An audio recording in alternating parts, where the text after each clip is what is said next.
Okay, it is just gone 4 o'clock. So I think we will make a start now, just so that we have chance to finish this webinar this afternoon.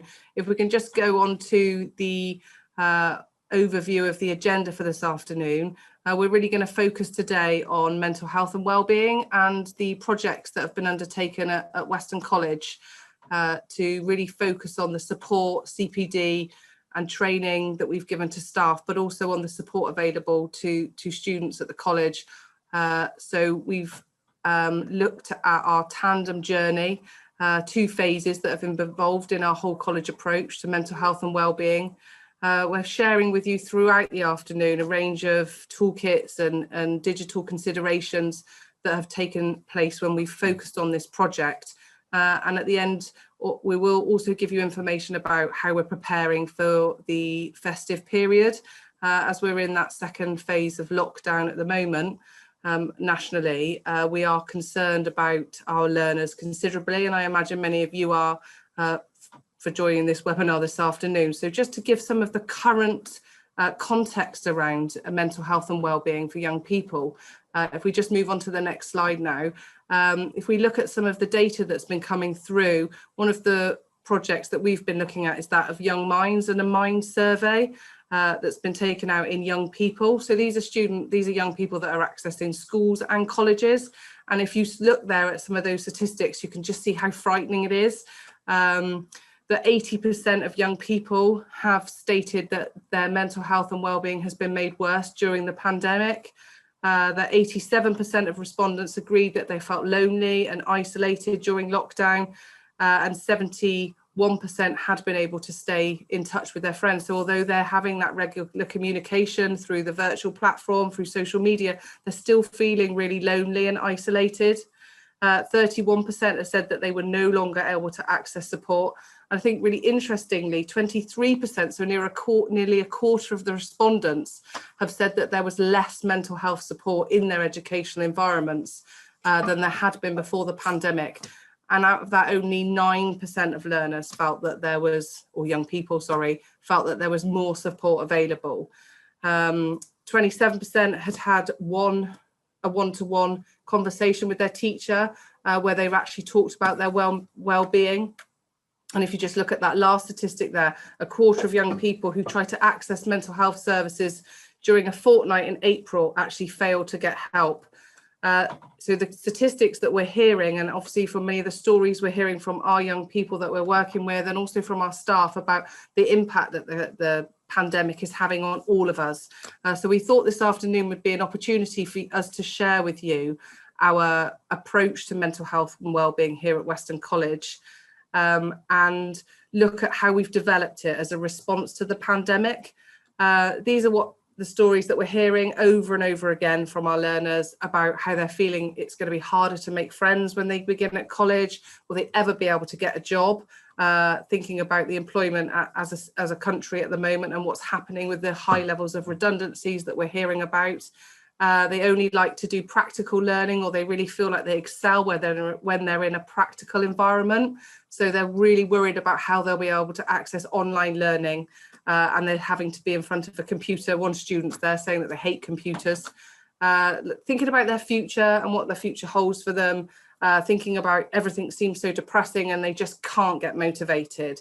So taking that into consideration, it's really important that we focus on those hopes and fears, and how as a college and educationalists we can develop our curriculum and think about those recovery curriculums to enable learners to see that we will come out of this pandemic and there are still opportunities for them.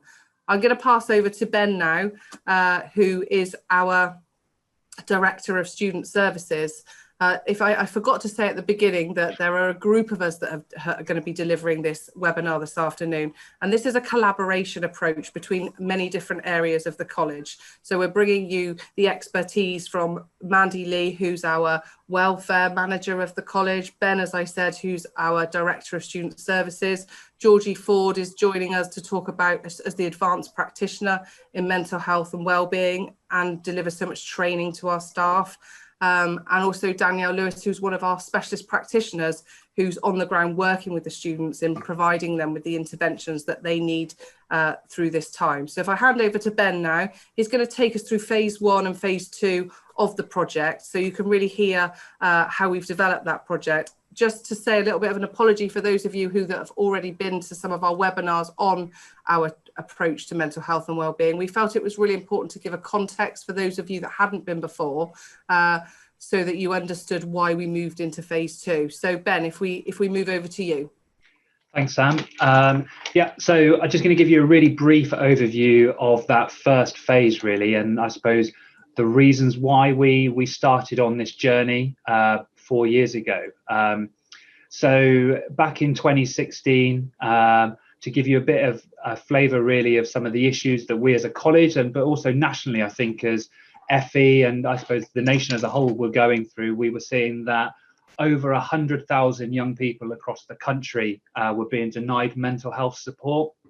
And in regards to staff, there was a National Education Union survey, and 70% of college staff had considered quitting the profession due to the stress and the workload that comes with being part of the FE sector. Locally, within Western College, being in North Somerset, we'd seen a drop of 3% in the NHS income within the local trust, which obviously sounds quite small, but the impact of that is huge. And the result of that was a real drop in the mental health services, which obviously then impacted wait times for young people. Our local CAM service was over a year for the waiting list, and this was also compounded by the fact that we'd seen a 14% increase in young people wanting to access mental health support. And therefore 40% of the young people within North Somerset are having to go outside of the local authority to access mental health support. So there was obviously a need for us, I think, to work collaboratively within the community, but as a college, and the only college within North Somerset, to obviously, grab that, the opportunity to really support these young people and staff. So the phases that we went through was the first to expand and invest in our welfare and pastoral support services, and bringing in additional specialist staff to support our learners. A year later, we saw the first national survey that was on mental health that was released by Public Health England, and that, I think, just further made us realise that we needed to act, and at a college-wide level as well. So the college created its first mental health, wellbeing and welfare strategy that was created and driven by the principal, and at the same time we had the creation of our specialist mental health team as well, that was going to put on really specialist targeted support for learners with complex learning needs and mental health difficulties. And I suppose that strategy really had 4 key themes that underpinned it, and that of ethos and wanting to create a cross-college culture of positive mental health and well-being, bringing together key departments within the college from both a staff and student perspective to put on and be proactive in delivering innovative strategies to support our key stakeholders. And at the same time, a real key driver for this was the investment in staff, not only in terms of their own development, but also wider partnerships outside of the college as well. And I think really the vision of that strategy was that coordinated approach that therefore advanced that agenda for mental health and well-being, but that also improved the student and staff experience. So having kind of done a gap analysis as part of the strategy, we kind of identified that there were 4 objectives that we really wanted to hit to probably get us into a position that we would be happy with and that would probably meet the learner and staff needs. So I'm just going to briefly take you through kind of what those objectives were. So the first was to develop kind of a holistic mental health and wellbeing culture that we've touched on through investment in specialist staff. So in the last 7 years, just to give you some figures and some quotes, that we've seen a 700% increase in the number of welfare staff that we have within the college. And we're now seeing really the impact of that. This year, we saw that 99.6% of learners who access welfare and pastoral support remained on programme and achieved. So we're seeing the impact of that, as well as investments of fit for purpose student services hubs at each of our 3 college campuses. At the same time, we've already alluded to the creation of a specialist mental health team, but also the investment from a staff perspective of a staff welfare officer and the introduction of a staff mentoring scheme to support new staff joining the organisation in that transition, and also during their whole time as a member of staff at Western College. Objective 2, which was a real key, I think, objective for us, was to work with all stakeholders within the college to create, I think, quite a robust model to identify individuals early to be able to then put on the specialist support. And I'm going to come back to the spectrum of intervention model that we created from this in a couple of slides' time.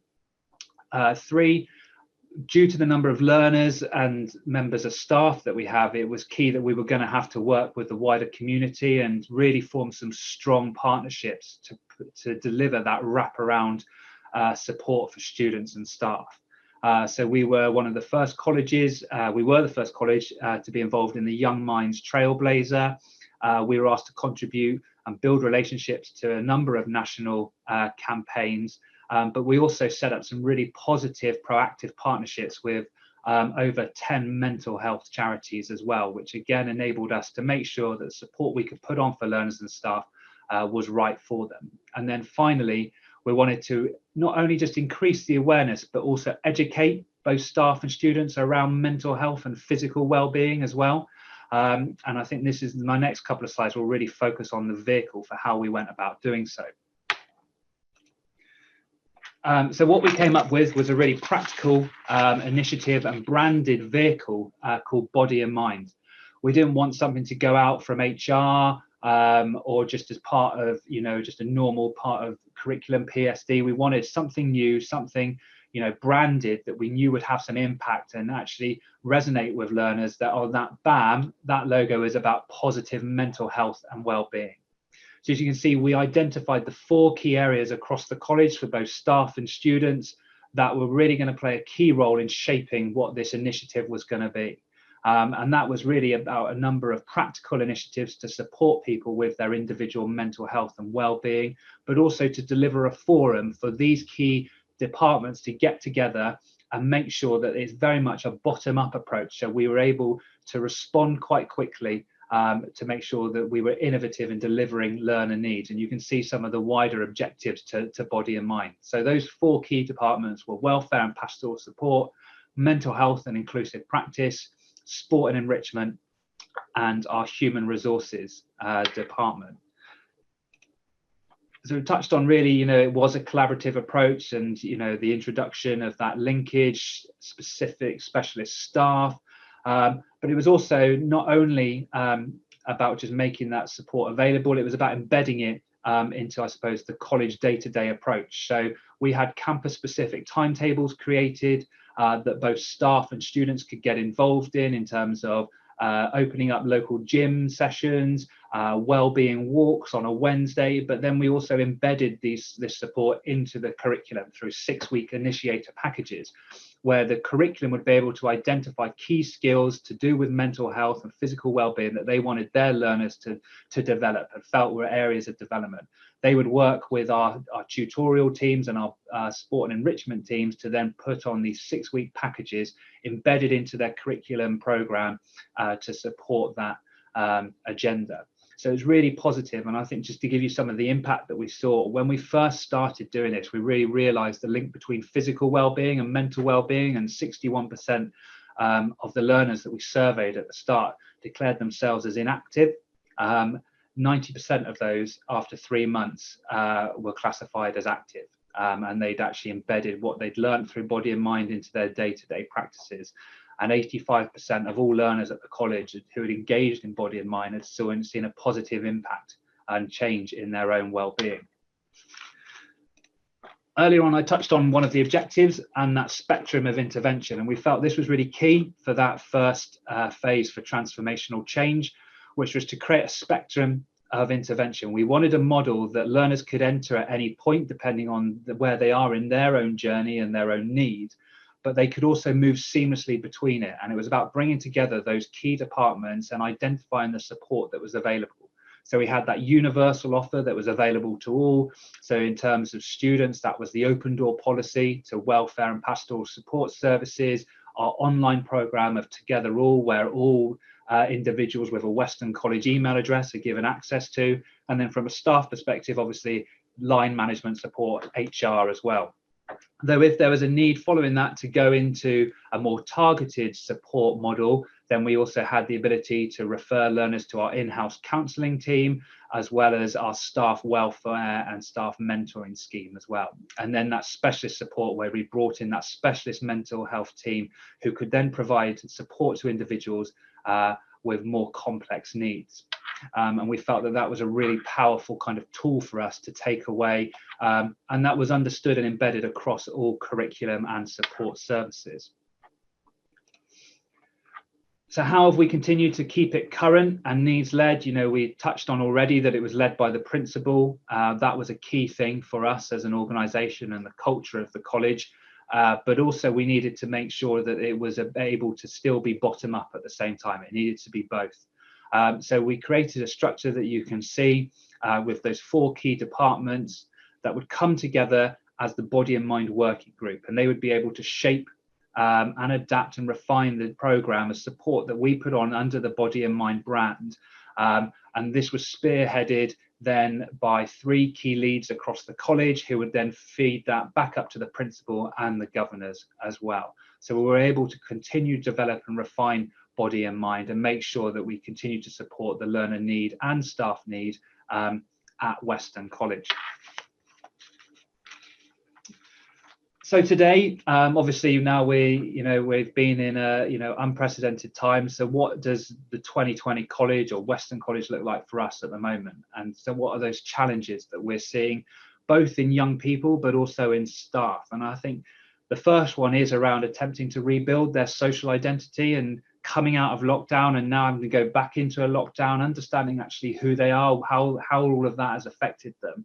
And I think we've also seen from individuals that lockdowns probably led to some of them either losing or just not experience some of those social rewards that they get from being able to go to college and engage with friends, such as affection, praise and respect. So there's a lot going on for young people and staff as well. And obviously that comes with isolation as well, and having to navigate a new college experience for both a staff and student perspective. We have a blended model now. Staff are in not necessarily every day, neither are students. They're having to learn online. They've lost some of those relationships. The relationships has changed. So there's a continual anxiety around the changes that they've had to experience.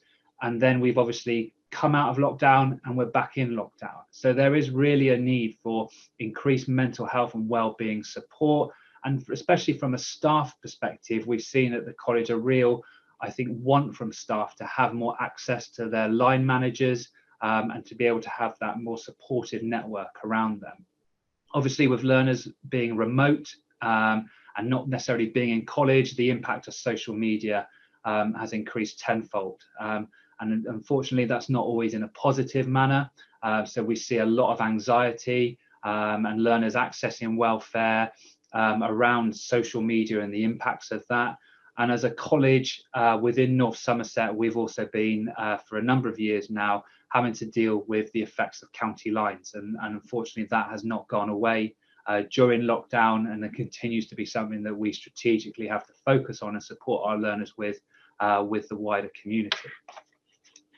So Sam touched on earlier the 2 phase. So that really was the phase 1 leading into now what was phase 2. So obviously taking on board all of those kind of challenges that we see today, we kind of thought, well, what are we going to do about this? And we were really fortunate actually to be able to access and put in a successful bid for the College Collaboration Fund. And that is a collaborative partnership and project that we've put in with Gateshead College and a local specialist provider called Somerset Counselling Centre. And what that's really enabled us to do is really to kickstart and use this programme that we've named Let's Chat to kickstart our new approach and strategy around mental health and wellbeing, which we've named Wellbeing at Western. So we are going to rebrand all of this support under this umbrella. And I think we've seen there are 3 work streams under Let's Chat. It's a digital program that focuses on therapy, staff development, but also educating both staff and learners around key issues of the mental health agenda. And I think this partnership and expert online program of remote support will, I think, really empower individuals and enable us to build quite a strong, resilient community of both students and staff. And I think at this time, going through that list on the previous side of some of those issues and concerns that individuals are going through, I don't think it's never been more important for us as individuals to practice regular self-care and maintain our own emotional well-being.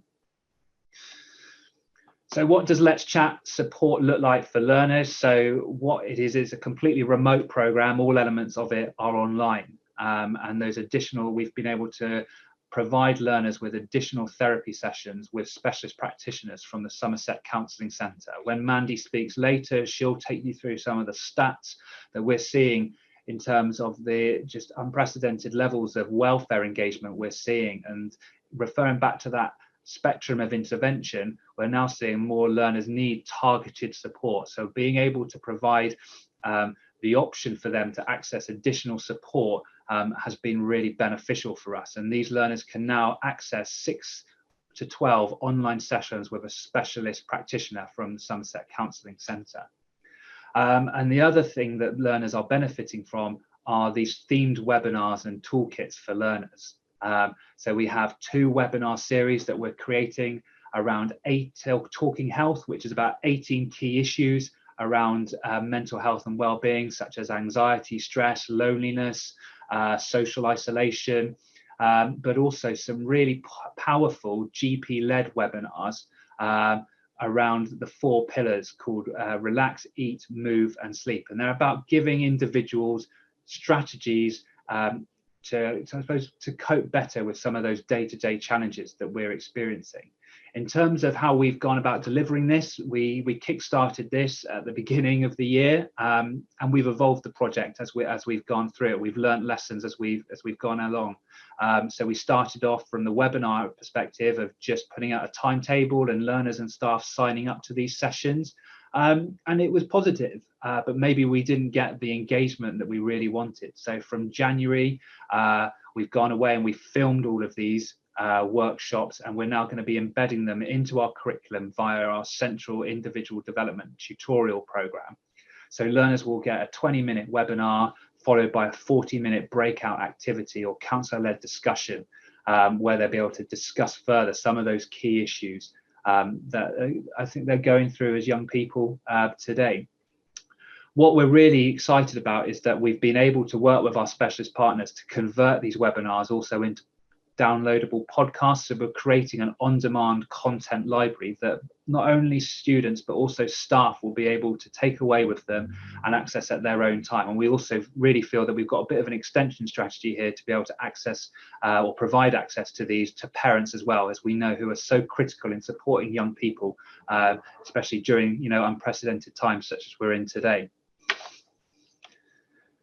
This is just an example of some of the timetables that we put out to students. So you can see the wide range of subjects that we put out that people could book onto and sign up to these online webinars and therapy sessions. And one, as I said, the second work stream was that around of staff development. And this is something that we've launched last week. So work streams 2 kicked off last week. And this has already been really powerful. We've already noted through our phase 1 of that transformational approach the need to work and support with staff. So the next phase really has 4 key, I suppose, themes to it. We have focus groups for staff where they can sign up to online focus groups to discuss mental health and well-being, and they'll have a number of sessions over a few months with some of the therapy practitioners at the Somerset Counselling Centre. One of our biggest successes, and obviously you'll meet Georgie today, who is a mental health first aid trainer, and we've had a number of staff being able to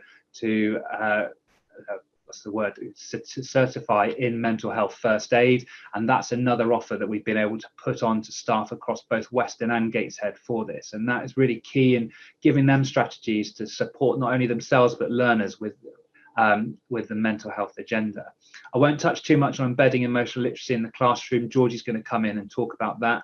But another thing we've been able to offer is staff MOTs.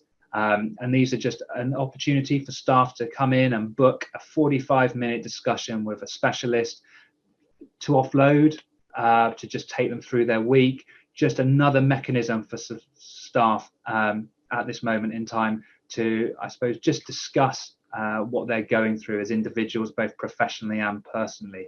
And you can see bullet pointed down the side some of those existing things that we have in place for staff already across the organisation. So we're really key, I think, and excited that we've kind of enhanced that offer for staff.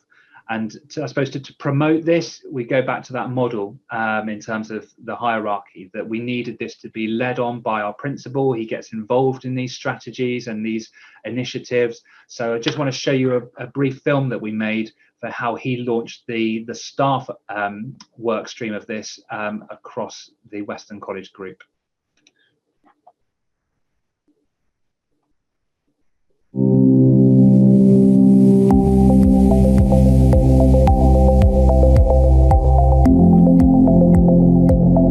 The impact that COVID-19 has had on our college is significant.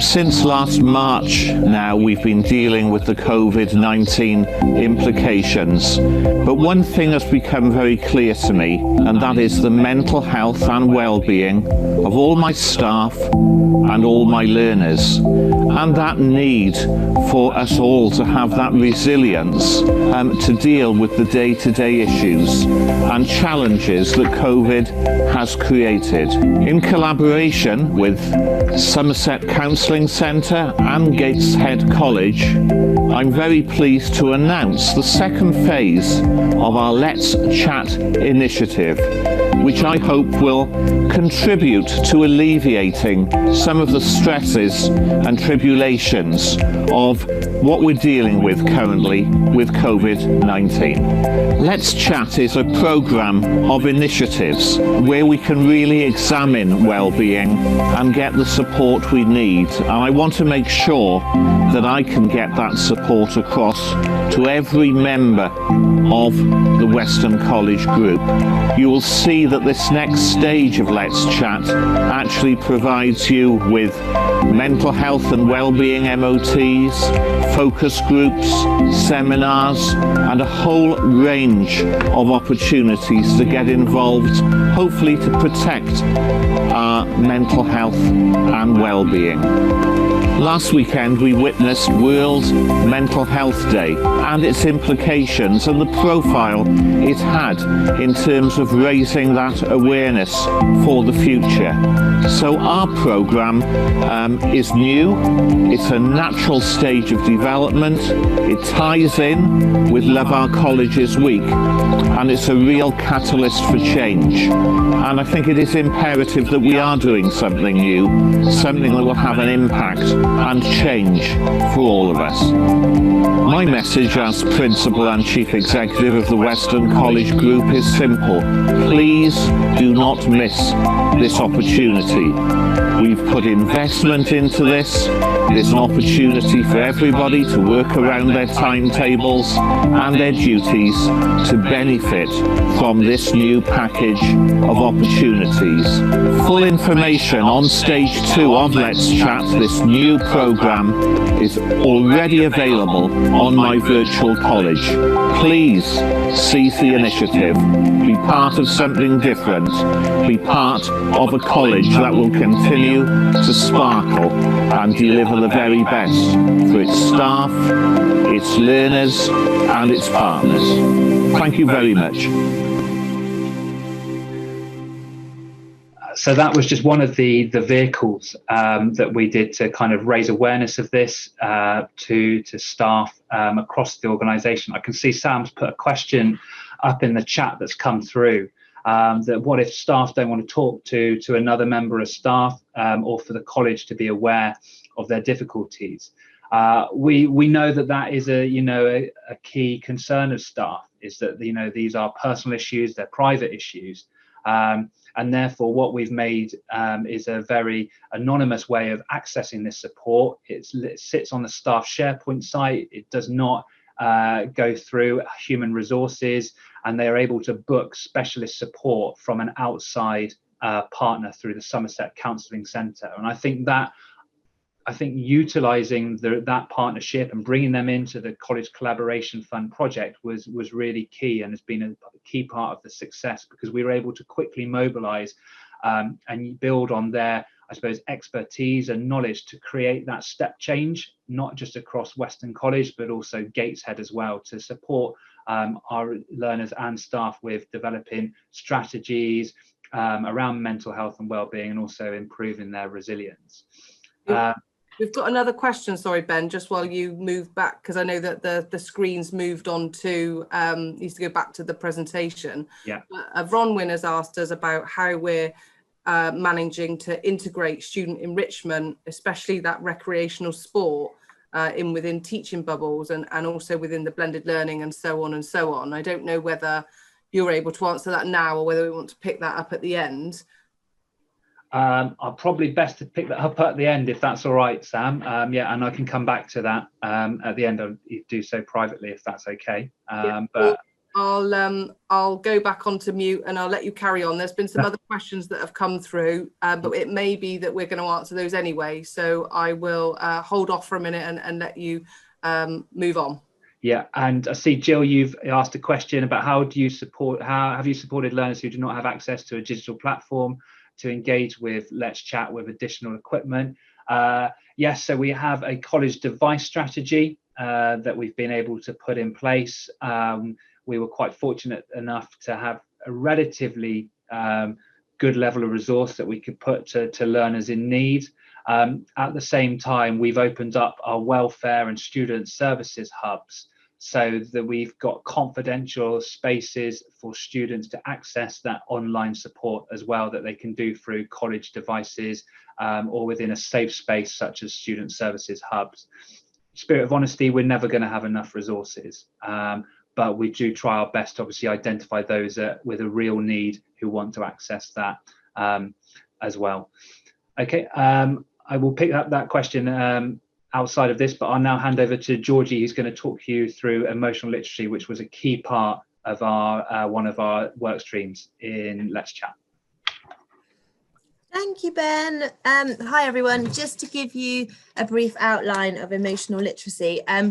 It isn't a new concept. It's something that's fairly well known and known about, but it's only just now coming to the forefront in terms of education. So it's quite a revolutionary training to do, and the feedback's been great and really positive, because we've had the recognition here that we can train people in mental health, but actually emotions are really subconscious. We're not always aware that they're happening, and they are actually the trigger to most of the behavior that we see amongst young people. So it's an approach, it's a way of being. It's not just about doing things, that allows teachers to embed this in their teaching style and to create their learning environment with an increased emotional vocabulary. So we look at the 5 main areas of how to learn emotional literacy. You may have heard it called emotional agility or emotional intelligence. We equip staff with self-awareness of how to enable young people and themselves to recognize what the emotion is first and foremost. Emotional control, we look at self-motivation, the difference between empathy and sympathy, which has been really, really huge and really well received. And then we look at how to put all of this together in terms of building those relationship skills. So by increasing the emotional vocabulary of the staff, we're encouraging learners to do the very same thing and equipping everybody with the power to understand that it's the emotions that are behind the behavior. And once we can equip people with some strategies to be able to verbalize what those emotions are, we're looking at a really positive mechanism for well-being. So it allows for the development in the future of appropriate strategies and teaching for future emotional intelligence as well.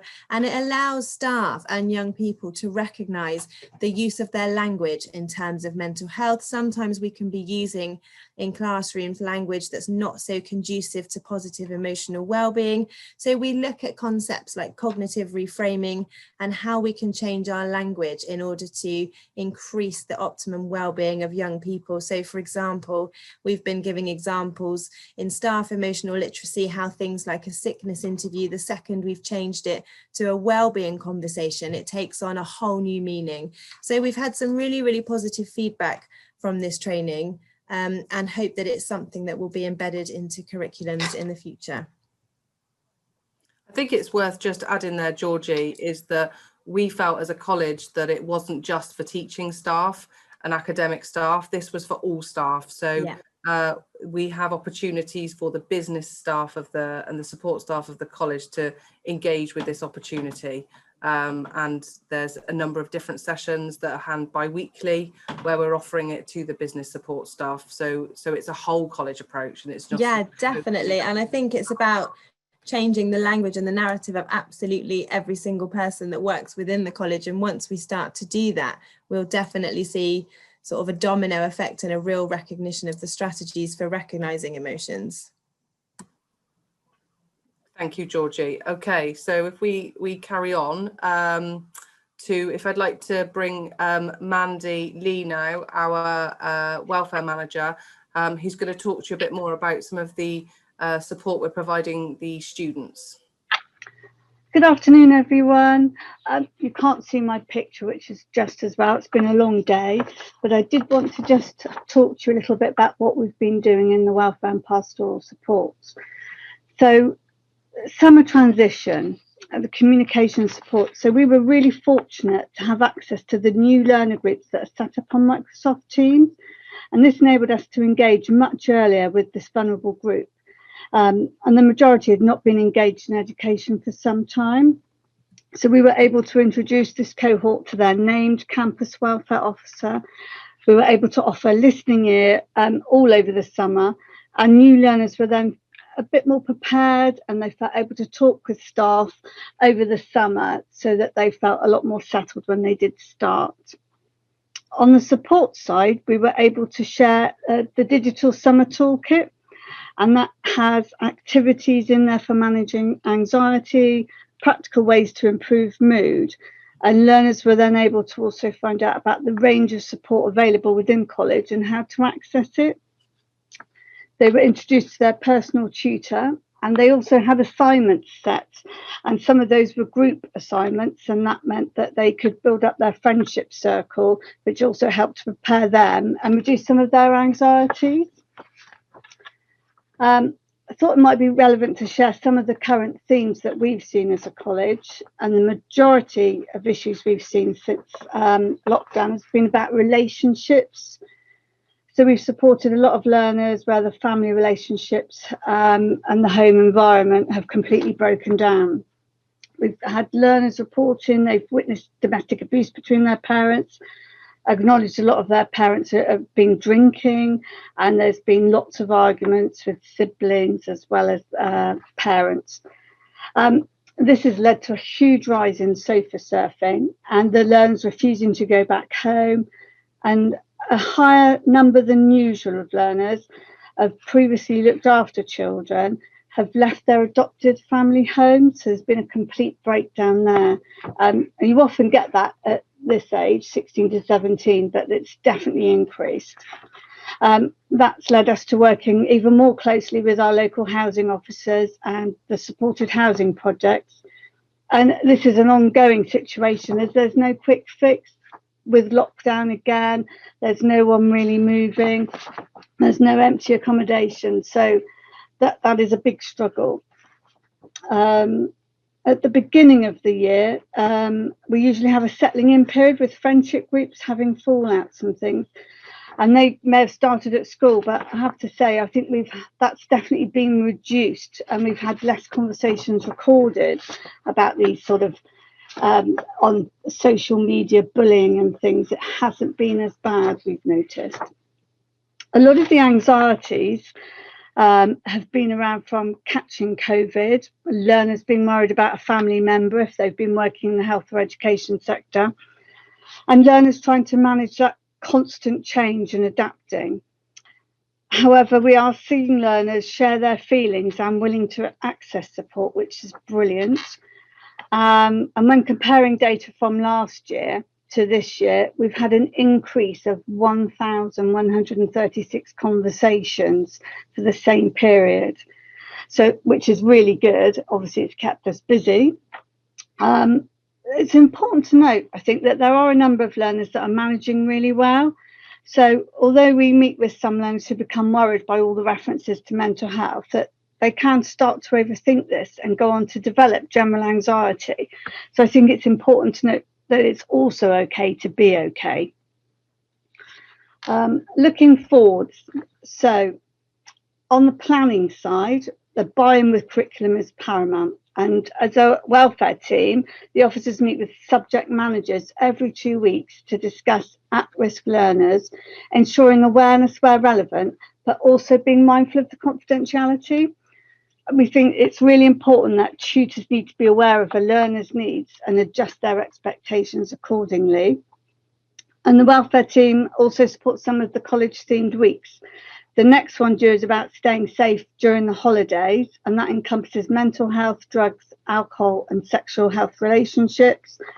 Last year, the focus was on sexual health, and that also ran alongside a social media campaign. So we'll be doing that again in the second week of December.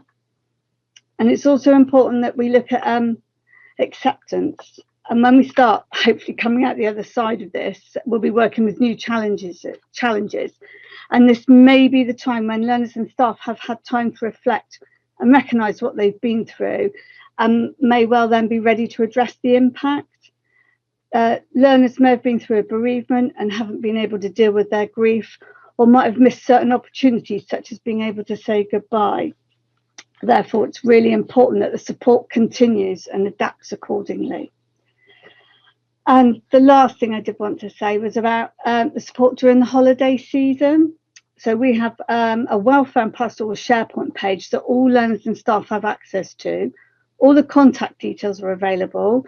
And when there isn't any face-to-face support available, tutors can still share the wide range of resources, which includes the toolkits. And all staff have the opportunity to engage. Obviously, we have the Let's Chat that Ben's already talked about. That will also provide an additional resource with support to learners, staff and parents during this period. We also have the Together All. This offers 24/7 support. It's an app that the college have invested in, and we found that there's programs on there about anxieties, all sorts of things, really, really useful for students and staff. And during the last lockdown, the Easter, the college was shut for 2 weeks, but we still had welfare support. We had an emergency number for welfare that in turn everyone covered that phone line, so that the students still had someone to talk to even there was no face-to-face support. We also have a safeguarding number, and that we'll be doing again over the Christmas period. So it's just really important that we have good communication and awareness for everybody. Thank you. Next slide, please. Thank you, Mandy. I just wanted to clarify there, because some people that have joined previous webinars will have heard us talking about the Big White Wall. And just to clarify, the Big White Wall changed their name, I think it was in September, to Together All. So that online platform of support that can be provided 24/7 by specialist trained staff that any student or member of staff at Weston College is able to access. So if anybody wants any more information about the Big White Wall that's now Together All, then please contact us through our Centre for Excellence email address that I'll have up at the end, and we can share that information with you, because we found that investment has been key to that support. We are really worried about the festive period, and we're hoping that we've put in as much support and training to provide those strategies and resilience support for learners to prepare them for that 2 weeks away from college. So we're now going to move on to Danielle, who's going to take us through that specialist intervention. regarding support for learners that have that diagnosis of a more significant mental health condition. So over to you, Danielle. Thanks, Sam. Apologies, I don't have a camera on the PC I'm using today. So before I talk about the specialist support model, I just wanted to mention the 4 main key approaches we are using at the moment. So the first one being connection before correction. So it's really important to connect or reconnect for returning learners, making sure a young person is heard, seen and felt before any correction around their mental health and well-being can be made. A great common ground for this at the moment is to share our own experiences during lockdown. For once, we can say that we've been in this all together. The second one I want to mention is motivation. So as mentioned earlier, the Young Minds charity carried out a survey where 80% of respondents agreed that the pandemic had made their mental health worse, which included for many a loss of motivation. And as a mental health practitioner, I have noticed a lack of motivation for many young people. So we've been looking at strategies to improve this, which include making SMART goals and empowering them to work towards these goals on a regular basis. Emotional resilience. I just wanted to mention first that it's important to recognise that resilience post-COVID and possibly even before may look different for some, and a more holistic approach may be required, especially for those who didn't have protective factors during the lockdown period and even pre-lockdown. So resilience does look different for everyone. So we've been helping students to regulate their emotions, giving them the tools that they need to do this. So enabling them to redirect their thoughts away from distressing feelings and back to the moment. And for some, it's been about revisiting those grounding techniques that we've previously worked on. And this may enable some to prepare for future changes around the ever-changing world of COVID. And a new approach. So as we all know, the new word on the street is blended, a blended approach to learning and support. So some learners were happier learning at home, so may have needed a phased return to college. And obviously due to COVID, a blended approach is sometimes necessary.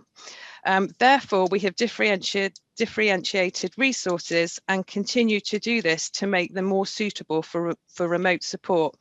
And we are looking at building a variety of resources with meaning to the individual. So not one digital support package fits all. Motivation to access mental health support online can be an obstacle, and a gradual process may be needed. So starting with messaging on the platform that you use, for us that's Teams, and then leading on to very small sessions and giving them the choice for camera on or camera off. So now I will just mention the specialist support toolkit. So on the screen you can see it starts with welfare, then moves on to the tier 3, which includes positive emotion coaching, low mood, anxiety, fear. The tier 2 includes CBT, emotional regulation, depression, low mood. And the tier 1 includes the DBT, emotional regulation, and dealing with those suicidal thoughts or attempts, and self-harm crisis. And then wrapped around the model is curriculum, Together All, which is the 24-hour service, the online community, and the mental health first aid network. Thank you, Danielle. If we can just move on to the next slide. I think that I'm hoping that gave everybody a context of that kind of specialist intervention where it's separate to that the welfare support and also the support that's within the curriculum areas. I know that there's been some questions that have come through about information, and one of the things we would, well, Georgie would say, and I know Georgie might want to add here, is about becoming best friends with all your partners, because information gathering about learners that are transitioning into a college from school or from a specialist provider or that are needing high levels of support, it's crucial that we get information. I know Ben's put some information there about we do find that as a challenge, and it is really difficult. But I don't know if you wanted to add anything there, Georgie, about that information around support, mental health support and information from schools and local authorities.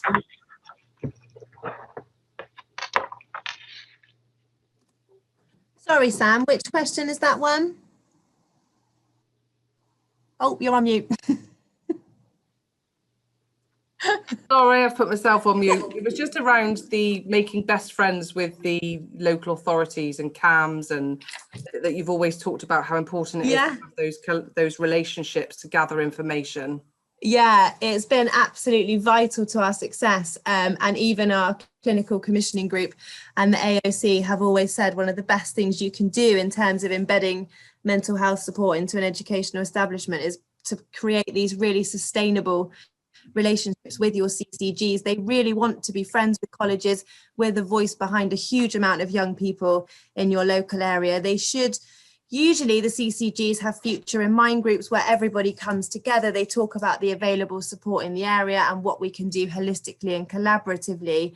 And networks from the Green Paper are starting to be formed amongst all primary schools, secondary schools. So we've made sure that we sit on those with the recognition that we want the transition between all schools to be seamless and not something that the young people should have to start again when they arrive with us here at college. So it's absolutely vital. Thank you, Georgie. So I think so we've got a little bit of time for some more question and answers. Just to make a summary really around the fact that, you know, in order to build that whole college approach and to really focus on the mental health and well-being of the students and staff, that we found from our experience is that it needs to have that real focused mobilisation plan that's led by the principal, but involves a collaboration between a wide range of different services within and support services and business services within the college. It has needed some investment, but I think that our principal would say that you know, that it's a risk that it wasn't, you know, he needed to make sure that there was that financial support available to provide that additional support for staff and students, and that he couldn't afford not to. And actually from that we found how empowered staff are actually feeling around their own mental health and well-being, and also about how they can support learners, and they're feeling more confident and comfortable in discussing the needs of the learners that they're working with. We have complemented everything through the virtual platform.